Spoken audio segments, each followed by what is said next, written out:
इतिहास में कई राजा हुए। कुछ अपने साम्राज्य के लिए जाने गए और कुछ अपने रहस्यों के लिए। ये कहानी है महाराज वीरेंद्र सिंह की, जिन्हें अपनी मौत की तारीख जन्म के दिन ही बता दी गई थी।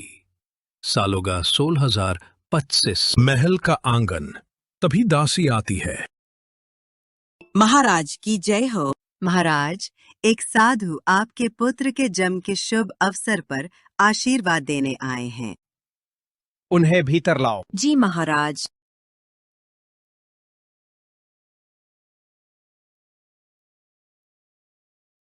राजकुमार का जन्म शुभ है, पर एक बात ध्यान रहे, इन्होंने 33वें वर्ष की आखिरी रात काली झील से दूर रहना होगा। क्यों? क्योंकि उस रात इन्हें मृत्यु बुलाएगी। समय बीत गया। वीरेंद्र सिंह अब एक वीर योद्धा और बुद्धिमान राजा बन चुके थे। लेकिन जैसे जैसे उनकी 33वीं वर्षगांठ नजदीक आ रही थी, महल में अजीब घटनाएं शुरू हो गई। महाराज, कल रात काली झील के किनारे किसी ने आपका नाम पुकारा था, जबकि वहां कोई था ही नहीं। भविष्यवक्ता की बातें कहानियों में अच्छी लगती है मंत्री जी। लेकिन उसी रात राजा के कक्ष में पानी की बूंदों की आवाज सुनाई दी, जबकि कमरे में पानी का कोई निशान नहीं था। कौन है? काली झील इंतजार कर रही है। काली झील पर कौन है? सामने आ। तलवार खींचने की आवाज, और अगले ही पल दरवाजा अपने आप बंद हो जाता है। भविष्यवक्ता ने जो कहा था वो बस एक कहानी थी, या आने वाली मौत का सच। कभी कभी इंसान जिस चीज से बचना चाहता है, किस्मत उसे उसी ओर खींच ले जाती है। राजा वीरेंद्र सिंह जानते थे कि काली झील उनके लिए मौत का दरवाजा है। फिर भी वो वहां जाने से खुद को रोक नहीं पाए। महाराज, झील की ओर मत जाइए। भविष्यवक्ता की चेतावनी भूल गए। अगर मौत मेरी किस्मत में है तो उससे डरकर क्यों भागूं? एक राजा अपने डर से नहीं, अपने सच से मिलता है। राजा अपने विश्वसनीय सिपाही और मंत्री के साथ काली झील की ओर बढ़े, पर रास्ते में अजीब चीजें होने लगीं। महाराज, ये रास्ता तो पहले सीधा था, अब ये टेढ़ा कैसे हो गया? टहनी टूटने की आवाज, पीछे कदमों की आहट। कौन है? सामने आ। पीछे कोई नहीं, सिर्फ धुंध। काली झील सामने थी, लेकिन उसका पानी बिल्कुल स्थिर, जैसे वो सांस रोके किसी का इंतजार कर रही हो। राजा झील में झुककर देखता है, और उसमें अपनी परछाई नहीं, बल्कि भविष्यवक्ता का चेहरा दिखता है। मैंने तुम्हारे वंश को श्राप दिया था वीरेंद्र, लेकिन श्राप सिर्फ मौत का नहीं था। ये उस पाप का बदला है जो तुम्हारे वंश ने इस झील के किनारे किया था, और बचने का एक ही रास्ता है, वही तलवार वापस करो जिसे तुम्हारे वंश ने खून से लाल किया था। समय आ गया है।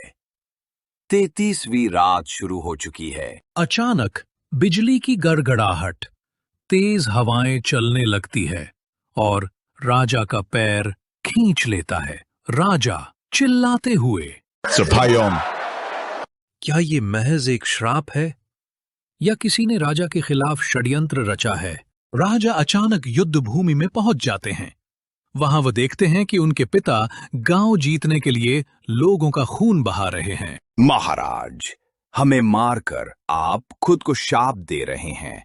काली झील आपको बुलाएगी। राजा को याद आया, ये वही बुजुर्ग था जिसने मौत की भविष्यवाणी की थी। कभी कभी मौत से भी डरावनी चीज होती है, सच। राजा वीरेंद्र सिंह ने सोचा था कि वो झील में अपने डर का सामना करेंगे, लेकिन जो उन्होंने वहां देखा, उसने उनकी पूरी जिंदगी बदल दी।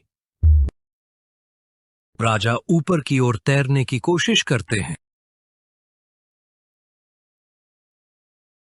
लेकिन तभी पानी के अंदर से भयानक अनजान आदमी निकलता है।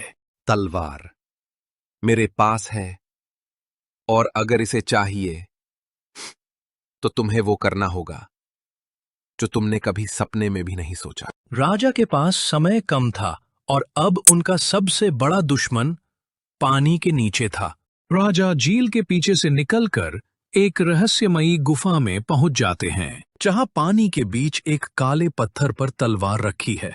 ये तलवार मुझे दो, ये मेरी है। तुम्हारी या उस गांव की जिसे तुम्हारे पिता ने जलाया था? मेरे पिताश्री ने गलती की थी, लेकिन मैं राजा हूं। ये तलवार मुझे चाहिए। तलवार की एक कीमत है, और वो सोना चांदी नहीं। क्या कीमत? अपने राज्य का सिंहासन छोड़ दो और अपने पहले जन्मे बेटे को इस झील को समर्पित कर दो। राजा के सामने दो रास्ते थे, एक तरफ अपनी जान बचाना, दूसरी तरफ अपने खून का बलिदान।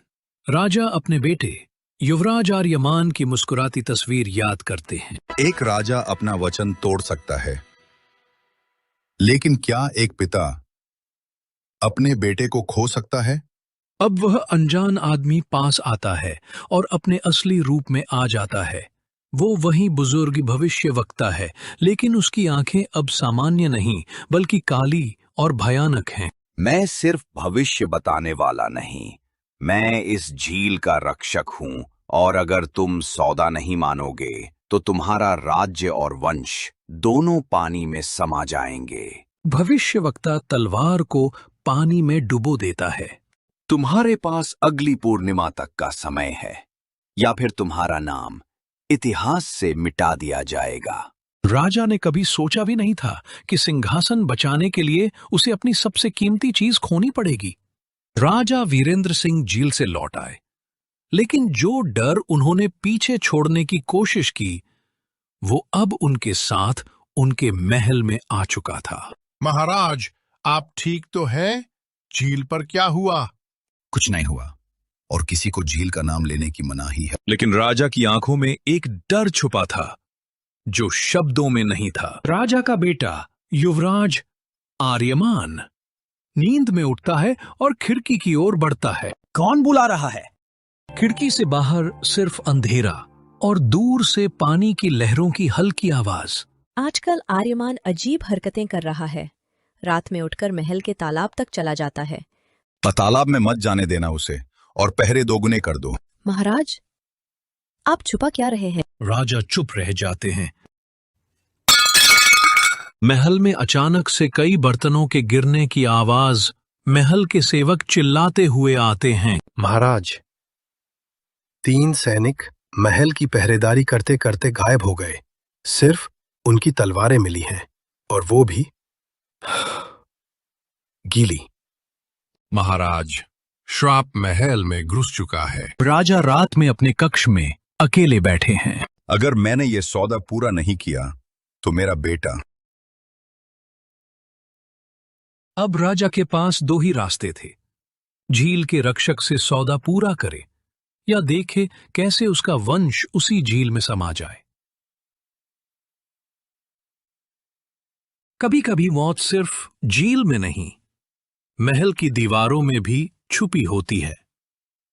राजा वीरेंद्र सिंह को पता नहीं था कि श्राप से बचने की जद्दोजहद में उनका सबसे बड़ा दुश्मन उनके अपने ही करीब था। राजा चुपचाप अपने कक्ष से निकल रहे हैं। आज मुझे उस रक्षक से सौदा तय करना ही होगा, वरना पूर्णिमा से पहले सब खत्म हो जाएगा। एक परछाई दूर से राजा को जाते हुए देख रही है।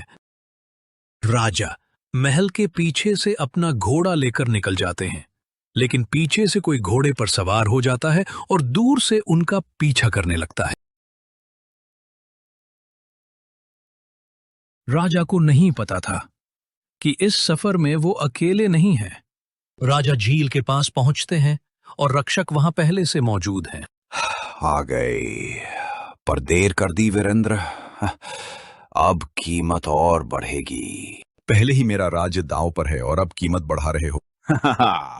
इस बार तुम्हें सिर्फ अपने बेटे का वचन नहीं, बल्कि अपने ही खून से झील का जल छूना होगा। अचानक पीछे से एक तलवार की नोक राजा की पीठ पर लगती है।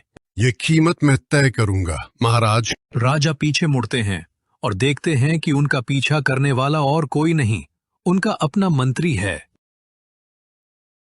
मंत्री जी, आप। झील का श्राप कोई अलौकिक शक्ति नहीं, ये मेरा बनाया हुआ खेल है और आज ये सिंहासन मेरा होगा। अचानक झील का पानी उफान मारता है और एक विशाल काला हाथ बाहर आता है, मंत्री को पकड़कर पानी में खींच लेता है।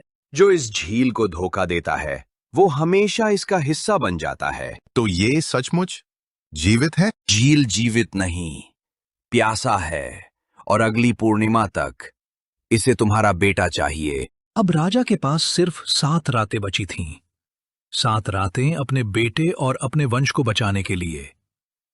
राजा महल के प्राचीन कक्ष में ताले तोड़कर एक बंद संदूक खोलते हैं, उसमें से कागज निकालकर पढ़ने लगते हैं। काली झील का श्राप केवल तब टूटेगा जब श्रापग्रस्त वंश का स्वामी स्वेच्छा से अपना जीवन देगा। इसका मतलब साफ था, अगर बेटे को बचाना है तो राजा को खुद मरना होगा। राजा जंगल के बीच एक छिपी गुफा में पहुंचते हैं, जहां एक और साधु बैठा है। महाराज, जो आप सोच रहे हैं वो आसान नहीं।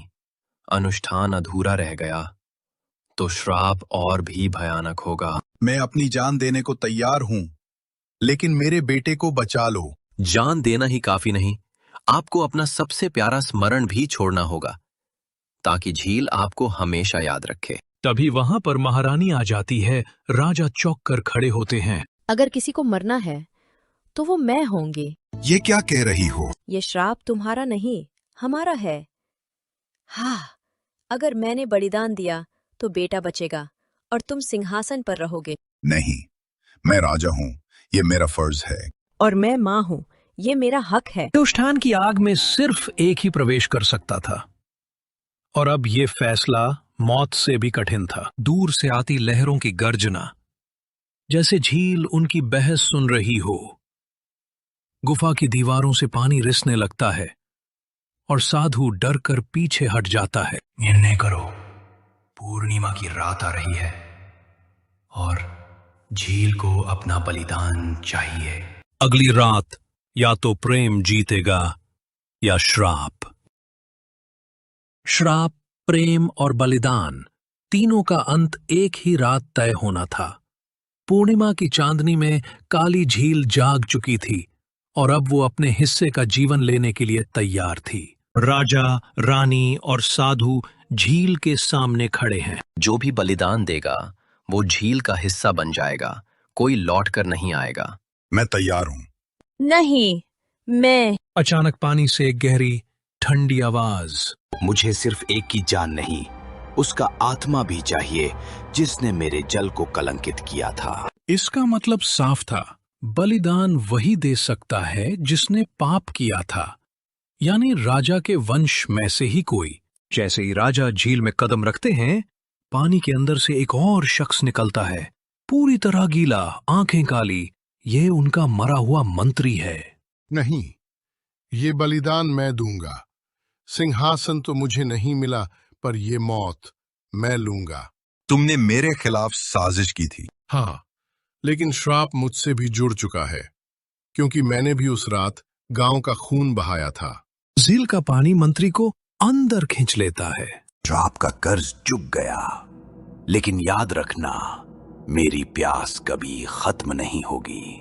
पानी शांत हो जाता है, चांदनी झील पर चमकने लगती है। महाराज, श्राप खत्म हो गया, आपका बेटा अब सुरक्षित है। हाँ, लेकिन आज मैंने सीखा कि पाप कभी पूरी तरह नहीं मरता, वो बस अगली आत्मा का इंतजार करता है। युवराज आर्यमान खिड़की से देखते हैं, उसे झील से धुंध में एक काला हाथ आता हुआ दिखाई देता है और शायद अगला बुलावा आर्यमान के लिए है।